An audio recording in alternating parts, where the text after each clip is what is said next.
overall strategy and the review of the Bouncing Back Together, the plan for the district. Colleagues will recall that in October 2021, as we were emerging, I think we were still in the pandemic in October 21, we had issues relating to what would have been the normal annual review, and it was felt that we would extend the April 21 to October 21 performance indicators, etc. And then we would introduce a plan for the 18 months from October 21 through to the end of the administration in May of 2023. Since then, we also agreed that we would remain flexible in the approach and periodically review throughout the 18 months anything which might require changes. This paper has done that. There are no enormous changes, but I think there are some important changes that are in, and I'll just quickly outline those. So, under the Connecting People and Places, an action has been changed to reflect the strategic infrastructure schemes rather than just highway schemes, but to enable updates on other infrastructure schemes such as solar farms and overhead power lines, which we know is something which has become a significant issue since the original report was produced in 2021.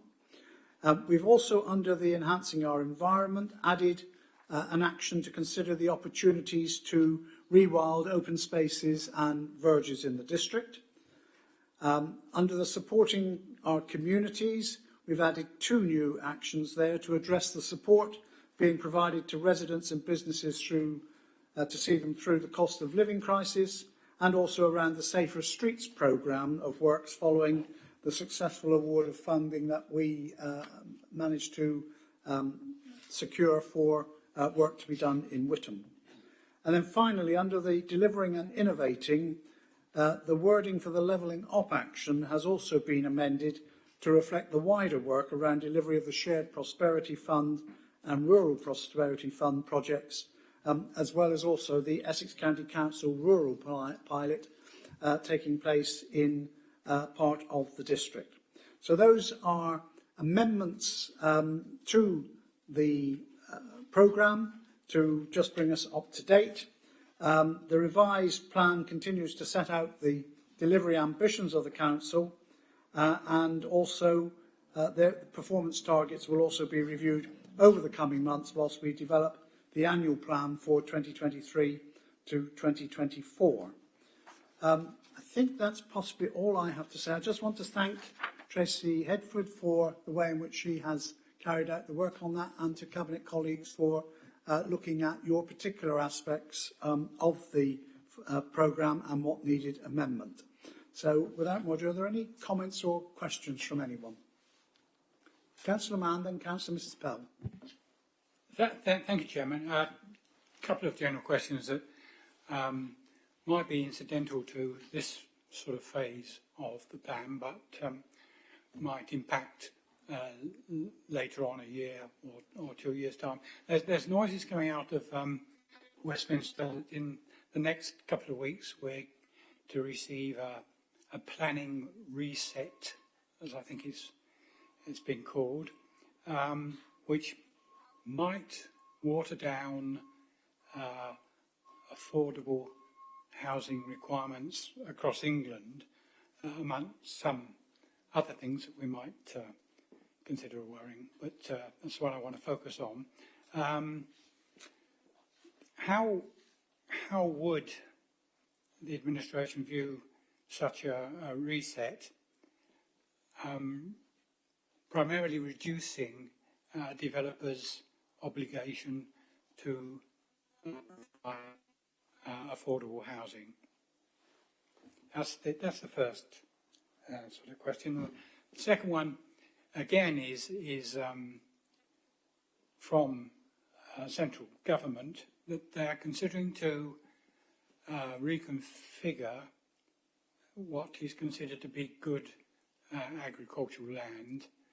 I think it's 1, 2, and 3 at the moment.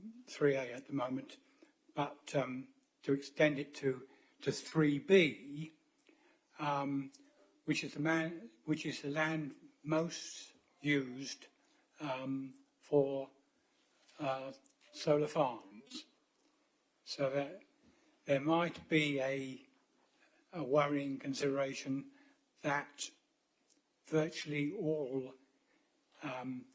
good agricultural land, newly termed, will be off limits for solar power, and that will seriously reduce any possibilities in this district to provide it. What would our attitude be to that development if it is to happen? Thank you, Chairman. Thank you, Councillor Mann. Clearly, a lot of speculation coming out from central government and, well, not from government, but from people observing government. And I think what I would say is that we will actually await fact rather than speculation. But I would say one thing particularly on affordable housing. We have a proud record in this district on affordable housing, and I think we would want to ensure that we could continue to do that, even if that might put us in at odds with central government. But hopefully we won't, and we'll await what comes forward. On the issue of the grading of agricultural land, again, we will need to wait and see. I know, there is a debate about making sure that the country is able to use agricultural land so that we remain, if you like, independent in terms of food production, etc. But my answer to your question is, as and when we get that, we will need to consider that. Okay. Thank you very much. Thank you. Councillor Mrs. Pell. Thank you, Mr. Chairman. When you look at on the page about measuring success, page 14, you have a lovely picture there of Halstead that is spoilt by the river. We would love in Halstead to have our river back.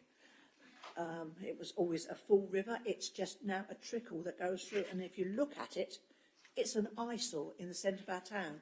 Braintree District Council is going to spend a lot of money in our town doing sort of works that it's going to spoil it. We really need help. We've all tried to get on with the Environment Agency and they say that's the way it's going to have to be.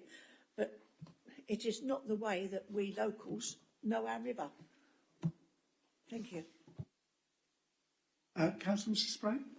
Thank you, Chairman. If I may, I'd just like to pick up something from Councillor Mann's question. Is that all right? Yes, sorry, by all means, but can we just deal first of all with Councillor Mrs. Pell's question about the river in Halstead?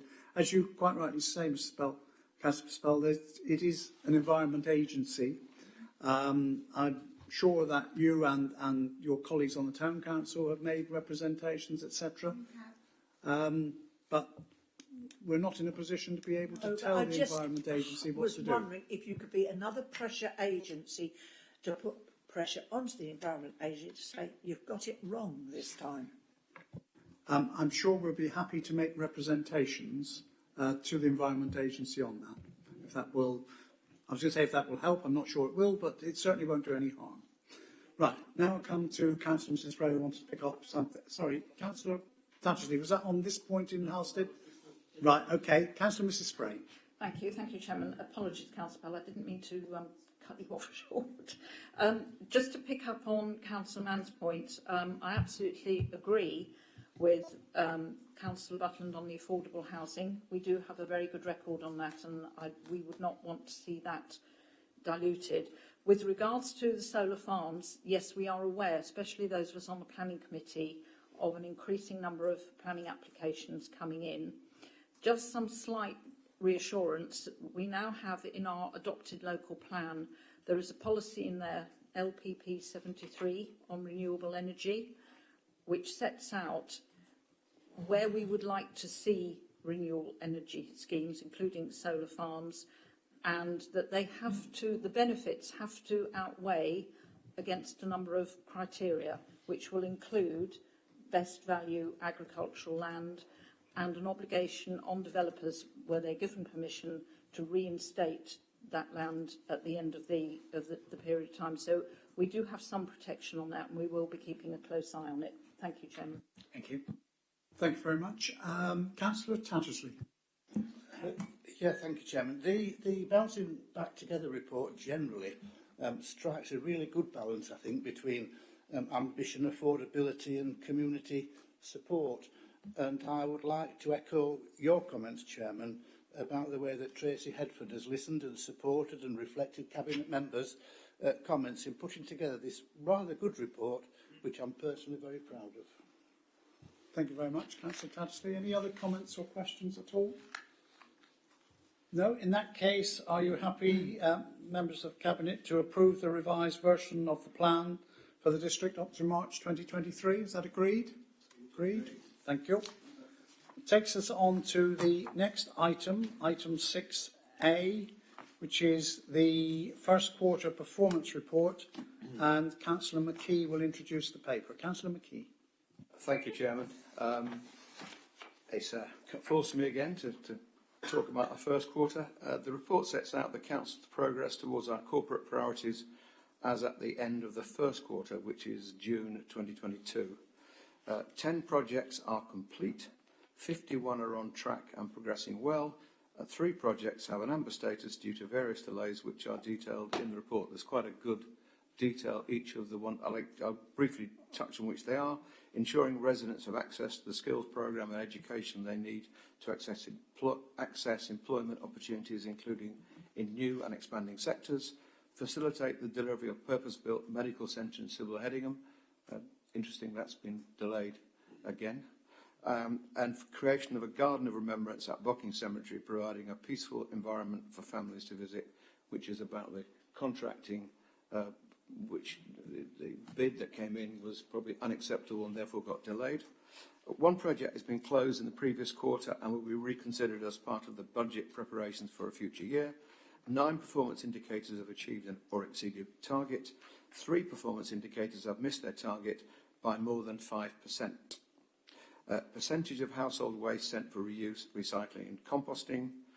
Average waiting time for applicants on the Disabled Facilities Grant calculated in days from the point of referral to approval, and there's quite a long dissertation as to why that should be the case. Time taken to process housing benefit claim changes. Again, there's a dialogue in your report as to why that's the case. There are no performance indicators with an amber status, which means they have missed their target by less than 5%, means they are inside the 5% target limit. Conditions you can do in your time 15 or 20, pardon, I don't know what that is. Key achievements for the first quarter. Adopted the Braintree District Local Plan, practically completed the Victoria Square development, providing a hotel, bus interchange, 35 apartments, public open spaces and a Live Well Health Hub. Completed refurbishment to 4 play areas at Church Street in Bocking, Acorn Avenue in Braintree, Shaw Road in Witham and De Vere Road in Earls Colne are providing improved facilities for children. We are continuing to work with Active Essex and Community 360 to provide activities and a nutritious meal through the school holidays period. 6 sites across the district offered a variety of activities during the Easter and Whitsun holiday period, and we'll be looking to continue this through the summer holidays.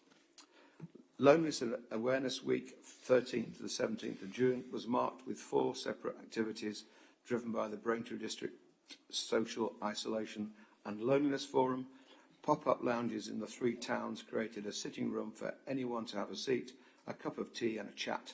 The Salvation Army Donation Centre very kindly supplied, delivered and collected the living room, set up, settee, armchair, standard lamp, side table, rugs, mugs and books, and have expressed the wish to be involved in more pop-up lounges. Community jigsaws were placed in 7 venues and every library across the district, with jigsaws continuing in a number of venues over the summer. Open coffee mornings were held in the village halls and faith buildings, courtesy of Copper and Co, and the Community 360 led a rural tour around the parishes. We have 6 units of accommodation through the Next Steps accommodation programme, which provides stable accommodation and tailored support to prevent people returning to rough sleeping and begin to rebuild their lives. All 6 units are occupied and we have secured funding for an additional member of staff to support the occupants.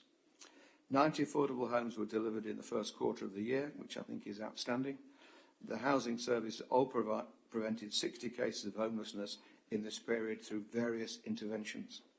The first quarter saw a further fall in the percentage of people in the district claiming out-of-work benefits to 2.5%, which compares very favourably to the national average of 3.8%. In the first quarter, 116 businesses contacted us for business support, and we saw 239 new business start-ups across the district. We resolved 73% of calls that come into our customer service centre at the first point of contact. Just to put this into context, in the first quarter, the customer service centre have dealt with 27,335 calls. That is just under 20,000 calls have not been transferred through to services. As a point of note here, I think with the rising crisis with the economy and also homelessness, we are going to see an increasing call upon our customer services that we have to take into account, just a point of note. There have also been over 41,000 online transactions in the first quarter. We continue to be one of the top authorities for collection rates for council tax and business rates. However, this is an area we will be monitoring this moving forward, as there are an increased risk on the future collection performance as households are impacted by the cost of living crisis. Financial performance in your report. The financial position for the year end of the first quarter is as follows. The net budget position forecast for the year at Q1 is an adverse variance of £721,000, are providing for National Employers Pay Award offer, which, if agreed, will be effective on the 1st of April 2022. As a result of the forecast, managers have been reviewing their service budgets and have identified a significant amount of savings and potential additional income that addresses the project revenue gap, and which will be reflected in an updated projection in Q2. The projected change in general fund allocated balance is currently a reduction of £358,000, expenditure of £2.8 million on capital projects during the quarter, with spend mainly incurred on Horizon 120 Enterprise Centre, the Plaza and Manor Street regeneration team. The recommendation is that you note the performance report from the Council for the first quarter, April 22 to June 2022. I'm happy to take questions. Thank you, Chairman. Thank you, Councillor McKee. Any comments or questions from anyone? Councillor Tattersley and then Councillor Abbott. Yes, thank you, Chairman. There's a red blob on page 28 which refers to the refurbishment of the sports hall and studio floor at Braintree Sports and Health Club. Would love to have done that in this financial year, but we needed to be acutely aware of the financial situation of the council, particularly following the pandemic, and I think it's reasonable to put this off until we have a consideration of the wider budget implications on the capital programme for the next financial year. I agree. Thank you for that. Councillor Abbott. Yes, a comment and a question, please, Mr. Chairman. The comment is to welcome and acknowledge again that I've done previously and I did through the pandemic, the excellent work of operations. Every time we, in terms of performance, every time we ask operations to do something, they seem to do it even before we've got home and got the email confirming they've done it. It's fantastic. So, but my question is around investment and projects. And it is something that I've raised before and will continue to do. The balance of investment continues to be for the major projects in Braintree and that area. And whilst there are some projects in the villages, I think it remains the case that the District Council has not provided the necessary balance. I'm going to talk about Silver End. Silver End is a very large village compared to some of the smaller villages in the north of the district. It suffered significant deprivation through the loss of its former employment. And there are three specific projects which officers are aware of, which we're looking for real progress with soon. The doctor's surgery, this is all on BDC land, the doctor's surgery, a club which operates but also has multi-use in the village, and we're trying to get refurbishment of the tennis courts, which will also provide play space for a preschool which currently has no play space.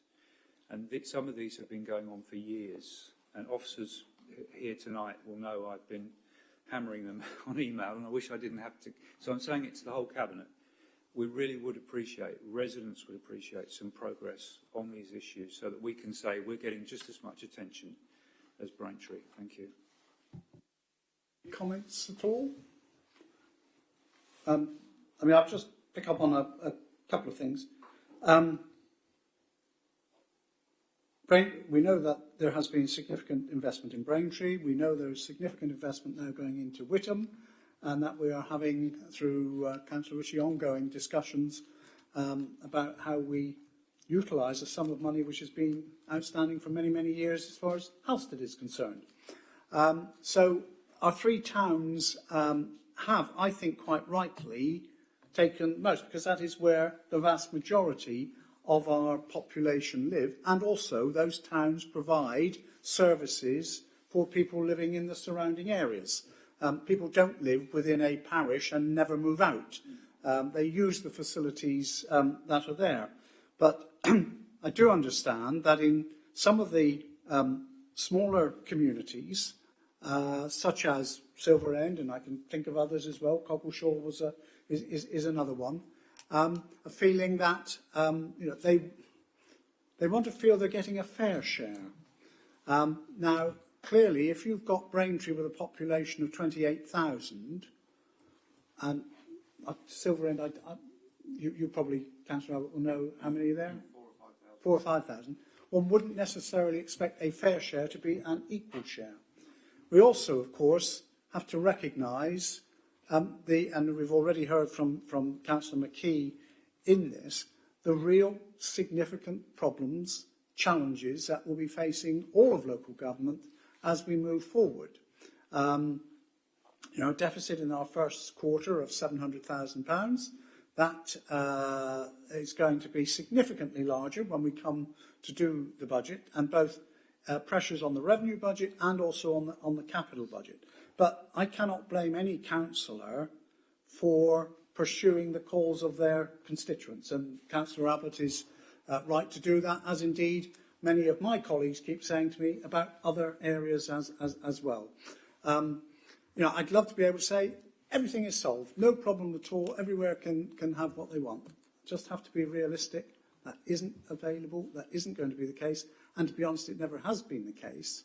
But where we are able, particularly to work with those parish councils, and we have a number of parish councils that have shown a lot of initiative and innovation themselves as to how to move forward in improving the facilities for their residents, we will want to try and help. But it would be wrong of me to say, yeah, we can do it for X or Y. It will come into the budget discussions, which this council will have between now and February. There will be some very, very difficult decisions that will have to be taken by the council as a whole, and therefore I understand what Councillor Abbott says. I fully understand that he is fighting for his patch. That's what he's elected to do, but I can't at this moment give him any assurance that any of those will be met. Any other? Councillor McKee?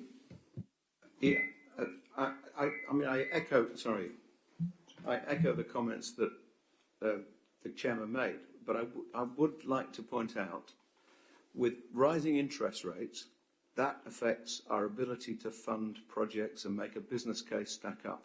And it will across all projects. So the thing we are concerned about as an administration is that previously we've enjoyed interest rates that have been into the, often sub 1%. Now they are rising for the authority as well as the open markets over 5%. If you can imagine what that does to a business case for any project, so we are looking quite severely at all business cases where there is a need to borrow, and capital is a scarce resource for this authority, like every authority. So how we use that and where we apply those funds with borrowing involved will require quite rigorous business case. And I would suggest if you are trying to put business cases together, I suggest you do that quite rigorously, because I've had conversations about Halstead on business cases, and if they don't stack up, nothing gets developed, nothing gets built, nothing gets approved. Thank you very much. Any other comments at all? Councillor Mrs Spray. Thank you, Councillor Butland. I am aware, because I've been copied into the emails, of some of the specific concerns that Councillor Abbott has in Silver End. There was an email update as recently as lunchtime today, updates from Dominic Collins, Corporate Director of Growth, to Councillor Abbott. I think quite detailed updates regarding some of the issues that he has flagged up. Quite good progress is being made on a number of those problems. One or two are slightly stalled, but that's for resource issues within the team, and an explanation has been given for those. But I just want to say that nothing has been put on the back burner, and I'm talking about things like the Bowls Club lease and so on. It is all in hand. Maybe taking a little longer than some of us would like, but progress is being made. Thank you. Thank you very much. Any more comments or questions? Do you want to come back, Councillor Abbott? I hear all of that, but a lot of these projects have been talked about for years. I first met officers pre-COVID about the Bowls Club. So what's that, 3 years ago? The Conservation Area Guide, 10 years. The GP surgery, similar. The preschool's more recent, last year or two. I think it's going to be interesting hearing what Councillor McKee said to compare where the council is going to invest, and I accept the economic situation he said. But if we keep seeing that imbalance, because that's how it feels, that's how it feels, we'll just say it louder. And I'm sure, we will all await your group's financial programme as well, because people will need to judge where the balance lies. We're sure it's not a matter of our groups, it's a matter of a process, and I mean, I have submitted a capital scheme for one of these. So. Oh yes, and that will be considered. But as a cabinet, we have to look at the whole finances of the council and not just individual projects. We all have favourite individual projects, some of which may not see the light of day in the light of what Councillor McKee has said, because suddenly we're having to relook at all those business cases, and some will, quite frankly, not be feasible, despite the fact that we would be very keen to pursue them. But more of that, undoubtedly, as the year goes on. Okay, anything else, please, on this paper? No? In that case, there is a recommendation to note the performance of the council for the first quarter. And I think one thing I would like in the minutes is I think universal about the performance of operations in a very difficult time, and we'd like that to be conveyed to all staff. I don't think it's just operations. I think overall the council is doing an excellent job during very difficult times. So, sorry, Councillor McKee, before I ought to thank Tracy Headford again, who does an excellent job putting this report together and providing me with briefings so that I look as though I know what I'm talking about. But she does an excellent task in keeping all this reporting in a really clear and concise way that we can all understand how we performed over the last quarter. I'd like to thank her. Thank you. I agree entirely. So do you note the performance of the council in the first quarter? Is that agreed, members of the cabinet? Agreed. Thank you. That, therefore, I think brings us to the close of this meeting at 5:37. The next meeting of Cabinet will be on the 28th of November, and with the minutes of this meeting, together, as I said, with the minutes of the meeting we held last Wednesday, will be presented at that meeting. So if there's no more business, I declare the meeting closed. Thank you very much indeed.